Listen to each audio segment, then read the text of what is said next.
మహిళల అభ్యున్నతికై కాంగ్రెస్ పార్టీ ఎంతగానో కృషి చేస్తుందని భువనగిరి ఎంపీ చామల కిరణ్ కుమార్ రెడ్డి అన్నారు. జనగామ జిల్లా కేంద్రంలోని ఓ ఫంక్షన్ హాల్లో ఏర్పాటు చేసిన ఇందిరమ్మ చీరల పంపిణీ కార్యక్రమంలో పాల్గొని మాట్లాడారు. ఈ సందర్భంగా ఏర్పాటు చేసిన ఈ కార్యక్రమానికి ఎంపీ చామలతో పాటు ఎమ్మెల్యే పల్లా రాజేశ్వర్ రెడ్డితో పాటు పలువురు పాల్గొని స్వయం సహకార సంఘాల సభ్యులకు ఇందిరమ్మ చీరలు పంపిణీ చేశారు. అదేవిధంగా కాంగ్రెస్ పార్టీ ఎన్నికల ముందు ఇచ్చిన హామీలన్నీ కూడా ఒక్కొక్కటిగా అమలు చేస్తుందని అన్నారు ఎంపీ చామల. కొలుగూరి లలిత, చిక్కుడు కనకలక్ష్మి, నారాయణపురం గీత అందరు ముందుకెళ్ళాడు. ఐదుగురు.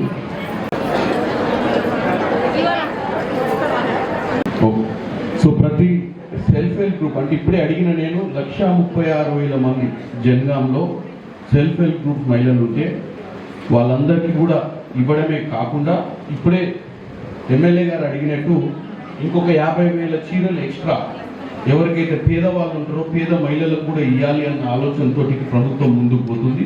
సో అటువంటి వారికి కూడా డెఫినెట్గా, ఎందుకంటే ఇప్పుడే ఎమ్మెల్యే గారు చెప్పినట్టు మనం ఒకరికి ఇచ్చినప్పుడు పక్కన ఇంకొకరికి ఇయ్యనప్పుడు వారికి ఒక మనస్పర్ధం వస్తుంది. అటువంటి పరిస్థితి రాకుండా అందరినీ సమానంగా చూడాల్సిన అవసరం ఉంటుంది. అందరూ డెఫినెట్గా ప్రభుత్వం కూడా ఆ దిశగానే ముందుకు పోతుంది.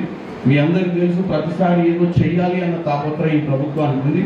ఎందుకంటే మీరు చూసినట్టయితే ఈరోజు మహిళలను స్వశక్తులను చేయాలన్న ఉద్దేశంతో ఇందిరా మహిళా శక్తి క్యాంటీన్ ఇప్పుడే మా మహిళా సోదరి మనులు కొంతమంది వచ్చి వాళ్ళ జీవితాల్లో ఈ యొక్క ప్రభుత్వం తీసుకొస్తున్నటువంటి స్కీమ్స్ తోటి వాళ్ళు ఎలా ఉన్నతి చెందుతున్నారు, వాళ్ళకి ఎలాగ అభివృద్ధి అవుతుందన్న విషయం కూడా మాట్లాడారు. ఇందిరా మహిళా శక్తి క్యాంటీన్ ద్వారా, తర్వాత వనిత టీ స్టాల్స్, ఇప్పుడే కొంతమంది వచ్చి పెట్రోల్ బంక్స్ పెట్టుకోవడానికి కూడా వాళ్ళకి ఆర్థికంగా ప్రభుత్వం అండదండగా ఉంటుంది. దాంతోపాటు ఈరోజు సోలార్ ప్లాంట్లు, తర్వాత ఈ బస్సెస్ కూడా, కొన్ని బస్సెస్ కూడా మీకు లోన్స్ ఇప్పించి మీకు స్వయంగా మీ అంతలా, ఎందుకంటే ముఖ్యంగా మహిళలు సొంతంగా వాళ్ళ కాళ్ళ మీద వాళ్ళు నిలబడే పనిచేసుకునేటట్టుగా మీరు ఉండాలన్న ఉద్దేశాన్ని ఈ ప్రభుత్వం గుర్తించి మీకోసం పనిచేస్తుంది. దాంతోపాటు అమ్మ ఆదర్శ పాఠశాలలలో కూడా మీకు అక్కడ ఉన్నటువంటి స్కూల్లో కొంత పని మీతోటే చేయించాలని ఇప్పుడే కొంతమంది యూనిఫామ్స్ కుట్టి పిల్లలకు యూనిఫామ్స్ కూడా మనమే మన సెల్ఫ్ హెల్ప్ గ్రూప్స్ మీ తరపు నుంచే ఇవ్వాలన్న ఉద్దేశంతో ప్రభుత్వం కొన్ని నిర్ణయాలు తీసుకుంది. దాంతోపాటు ఈరోజు ఏదైతే మహిళా దీనేమంటారు వరి ధాన్య సేకరణ కేంద్రం, అంటే ఈ వరి ధాన్య సేకరణ కేంద్రంలో కూడా మహిళలు కొంతమంది అక్కడ వరి ధాన్య సేకరణ కేంద్రాలు నడపడంతో ఇప్పుడే నాకు ఐకేపీ సెంటర్ నడపడంతో 2 నుంచి 3 కోట్ల రూపాయల వరకు కమిషన్ ద్వారా ఆదాయం వచ్చినట్టుగా ఇప్పుడే అధికారులు తెలియజేశారు. సో ఇవన్నీ కూడా ప్రభుత్వం ఒక ఆలోచనతో ముందుకు పోతుంది. డెఫినెట్గా ఎమ్మెల్యే గారు చెప్పినట్టు ప్రభుత్వం ఇంకా మంచి చేయాలి అన్న ఆలోచనతో ఉంది. ఎందుకంటే గతంలో మీకు తెలుసు, ఇప్పుడున్న పరిస్థితులు తెలుసు. వీలైనంత మటుకు ప్రభుత్వం మన రాష్ట్రం పరిస్థితి తెలిసిన తర్వాత కూడా మీ అందరికీ ఏ రోడ్ చేయాలి, సమయానికి మీకు అన్నీ కూడా ఇచ్చినటువంటి హామీలను కూడా నెరవేర్చాలన్న ఉద్దేశంతో ముందుకు పోతున్నాం. నేను ఇక్కడ మేమిద్దరం అటు ప్రతిపక్షంలో ఉన్నా, నేను ఈరోజు అధికార పార్టీలో ఉన్నా, మాకు ప్రజలకు మంచి చేసే ఉద్దేశంలో కానీ మాట్లాడుకునేటప్పుడు కానీ వారు ఏమైనా కానీ ఒక ప్రతిపక్ష హోదాలో ఉండి ప్రజా సమస్యల మీద వాళ్ళు ఏదైనా అడిగినప్పుడు అది మా బాధ్యత, నెరవేరాల్సిన బాధ్యత. డెఫినెట్గా మేము ప్రజలకు మంచి చేయాలన్న ఉద్దేశంతో, ఎందుకంటే మాకు అధికారం ఇచ్చి ఈరోజు ప్రజాపాలన అందియాలన్న ఉద్దేశంతో మమ్మల్ని ముందుకు తీసుకొచ్చిండ్రు. అది మా బాధ్యత, ప్రజాపాలన అందియాలని. ఎందుకంటే ఈరోజు అధికారం అనేది శాశ్వతం కాదు. ఉన్నంత కాలం అధికారంలో ప్రజలకు సేవ చేయాలన్నటువంటి ఆలోచనతో ముందుకు పోవాల్సిన అవసరం ఉంటుంది. నేను అధికారులకు కూడా ఒకటే చెప్తున్నా, వీలైనంత వరకు ఈ యొక్క కార్యక్రమం, ఈ చీరల పంపిణీ కార్యక్రమం పారదర్శకతోటి ఎవరైతే లబ్ధిదారులు ఉంటారో వాళ్ళకి అందే విధంగా, అలాగే ఎక్స్ట్రా శారీస్ ఎవరికన్నా వస్తే బీపీఎల్ ఫ్యామిలీస్కి, పేదవారికి ప్రయారిటీ ఇచ్చి, ఎందుకంటే మీ అందరి గతంలో కూడా చెప్పిన, ఎందుకంటే అన్న కూడా ఇందిరమ్మ ఇల్లుల పంపిణీ కార్యక్రమంలో అన్నకు కూడా షేర్ ఇచ్చేది ఆయన ఎమ్మెల్యేగా. కాకపోతే ఏంటంటే మనం 3,500 ఇవ్వగలిగినాం. ఎందుకంటే రాష్ట్ర ఆర్థిక పరిస్థితిని దృష్టిలో పెట్టుకొని ఇంకొక ఫేజ్లో మార్చి తర్వాత మళ్ళీ కొన్ని ఇల్లు ఇచ్చే ప్రయత్నం చేస్తాం. కానీ ఇల్లు ఇచ్చుడు ఇది అటు అన్న బీఆర్ఎస్ పార్టీ కార్యకర్తలకు, నేను కాంగ్రెస్ పార్టీ కార్యకర్తలకు ఇచ్చుకోనికి ఇల్లు కాదు. ఇవి ఏం చేయాలంటే కేవలం పేదవాళ్ళకి ఇవ్వాల్సిన ఇల్లులు. కాబట్టి గతంలో కూడా ఎన్నోసార్లు స్టేజ్ మీదకి వెళ్ళి కూడా చెప్పడం జరిగింది. మనం నాయకులుగా ఉన్నప్పుడు మనమే ఇల్లు తీసుకుంటే మన చుట్టాలకు మనం ఏదో ప్రభుత్వం వచ్చింది మన వాళ్ళకి ఇచ్చుకోవాలనే ఆలోచన నుంచి ఊర్లో ఎవడైతే నిజంగానే మట్టి గోడల మధ్యన ఉంటుందో, ఎవరికైతే నిజంగా పేదరికం ఉంటుందో అటువంటి వానికి ఇల్లు ఇచ్చినప్పుడే మీరు నాయకులు అవుతారు. లేకపోతే ఏమైందంటే ఆ ఊరోడు ఏమనుకుంటాడు మనం చూసి, అరే మన ఈయన అధికారంలో ఉండి ఈయననే తెచ్చుకుని ఇల్లు ఆయన తమ్ముని బామ్మడికొని తెచ్చుకుంటూ ఇక ఉన్న ఇల్లులన్నీ ఇల్లే పంచుకున్నారంటే రేపు పొద్దున ఈ దెబ్బ ఎవరికి పడుతుంది రాజకీయంగా రేపు రానున్న రోజుల్లో మీరు నాయకత్వం వహించినప్పుడు ఆ ఊర్లో మీకు చెడ్డ పేరు వస్తుంది. నమస్కారం. ఈ రోజున మహిళా గ్రూపులకు, స్వయం సహాయక మహిళా గ్రూపులకు చీరల పంపిణీ కార్యక్రమానికి ముఖ్య అతిథిగా విచ్చేసిన యువకులు మరియు మన భువనగిరి పార్లమెంట్ సభ్యులు మిత్రులు చామల కిరణ్ కుమార్ రెడ్డి గారికి మరియు అడిషనల్ కలెక్టర్ వెంకటేష్ కుమార్ గారు, అధికారులు, వేదిక మీద ఆసీనులైన పెద్దలు, వేదిక ముందు ఆసీనులైన నా అక్కజనులు, నా జనగామ నియోజకవర్గ అక్కజనులకు ముందుగా శిరస్సు వంచి నమస్కారం తెలియజేస్తున్నాను. మహిళలకి ప్రపంచవ్యాప్తంగా, దేశవ్యాప్తంగా మన దగ్గర కూడా అత్యంత ఎక్కువగా కష్టపడేది సమాజంలో ఇద్దరు, మగవారు ఆడవారు ఉన్నా కూడా ఎక్కువ కష్టపడేది మహిళలే.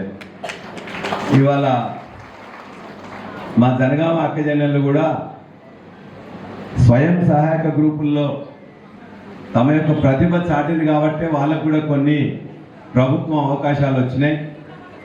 మా చెల్లెలు మాట్లాడుతూ ఇంతకుముందు చెప్పారు, ఒకరికి పెట్రోల్ పంపు, ఇంకొకరికి మిగతా ఏదైతే వచ్చిందో వాటిలో కూడా కష్టపడి మా గ్రూపులు కూడా మేము కష్టపడతామని చేస్తున్నామని చెప్తున్నారు. కాబట్టి ప్రభుత్వం నుంచి వెళ్ళి ఏ ప్రభుత్వాలు ఉన్నా ఆ ప్రభుత్వాల నుంచి వెళ్ళి ఈ యొక్క మహిళా సంఘాలకు మన తెలంగాణ రాకముందు నుంచి వెళ్ళి కొంత మహిళా సంఘాలు మన దగ్గర చైతన్యంగా ఉన్నాయి. తెలంగాణ వచ్చిన తర్వాత వారి యొక్క విస్తృతి పెరిగింది, సంఖ్య పెరిగింది. వారికి ఐకేపీ సెంటర్స్ కూడా ఇంతకుముందు ఇవ్వడం అనేది మేము చేసుకున్నాం. ఇవాళ కూడా ఈ ప్రభుత్వం కొనసాగిస్తున్నది. అందుకే ఈ ప్రభుత్వాన్ని కూడా నేను వారి యొక్క ఏదైతే కార్యక్రమాలు ఉన్నాయో ఆ కార్యక్రమాలు కొనసాగిస్తూ మళ్ళీ కూడా కొత్త ఇచ్చినందుకు ఖచ్చితంగా నేను అభినందిస్తూ ఉన్నాను.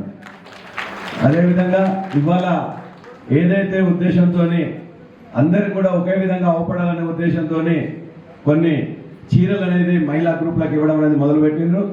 ఆ మహిళా గ్రూపులకు మా అక్కజనులందరూ కూడా ఇంతకుముందు బతుకమ్మకు వచ్చేది, ఇప్పుడు వస్తున్నాయి. సంతోషం, ఎప్పుడోసారి వస్తే చాలన్నా అది ఖచ్చితంగా పండుగకు వస్తాం అనుకున్నాం.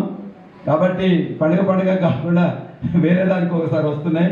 అయినా పర్వాలేదు, ఎట్లొచ్చినా మనం తీసుకొని దాన్ని మహిళా గ్రూపులే కాకుండా మహిళా గ్రూపుల అవతల చాలా మంది మహిళలు ఉన్నారు కాబట్టి వాళ్ళందరూ కూడా ఇస్తే బాగుంటుందని చెప్పి ఈ ప్రభుత్వానికి నేను సూచిస్తున్నా.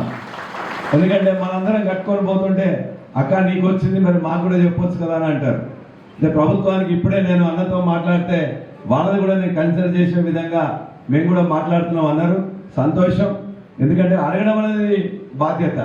ప్రతిపక్షంలో ఉండి మీ అందరి తరఫున రిప్రజెంట్ చేయాల్సిన అవసరం కూడా నాకు ఉంటుంది. బట్ అధికార పక్షంలో ఉన్న ఎంపీ గారికి మా విన్నపం, మా అక్కజనులకు ఏదైతే మీరు ఇస్తున్నారో దాన్ని ఇవాళ ఆ గ్రూపుల అవతల ఉన్న వాళ్ళకు కూడా ఆ డ్రెస్ కాకుండా కూడా మామూలుగా వేరే కలర్ ఇచ్చినా పర్వాలేదు, ఇస్తే చాలు. ఎందుకంటే వాళ్ళ ఇంట్లో ఒకరికి ఇచ్చి ఇంకొకరికి రాకపోయేసరికి ఇంతకుముందు మాకు వచ్చిన ఇప్పుడు రాలేదని చెప్పేసే భావన ఉంటుంది. కాబట్టి దాన్ని ఇంకొద్దిగంత ఎక్కువ ఖర్చు కాదు. కాబట్టి మా అక్కజనులలో జనగామలో ఉండే మహిళా గ్రూపుల అక్కజనులతో పాటు ఇతర వాళ్ళ అక్కలకు చెల్లెలకు వాళ్ళకి ఎవరికైనా మిగిలిపోతే వాళ్ళకు కూడా ఇవ్వాలని చెప్పేసి నేను కోరుకుంటున్నా.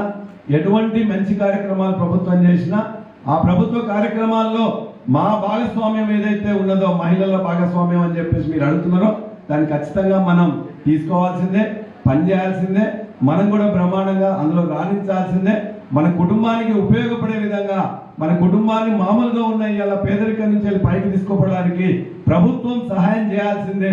ఆ సహాయాన్ని మనం ఏ ప్రభుత్వం అందుకొని మరింతగా ఆ యొక్క ప్రోగ్రామ్స్ ని సక్సెస్ చేయాల్సిందిగా మీ అందరినీ కోరుతూ, ఎందుకంటే అన్న మంచి కార్యక్రమం కాబట్టి మేము కూడా రాజకీయాలు మాట్లాడకుండా దీన్ని అభినందిస్తూనే మా అక్కజనులకి ఎక్స్టెండ్ చేయాలని మాత్రమే నేను కోరుతూ నాకు ఈ అవకాశం ఇచ్చిన అధికారులందరికీ నేను ధన్యవాదాలు తెలుస్తూ సెలవు. జై తెలంగాణ, జై జనగామ.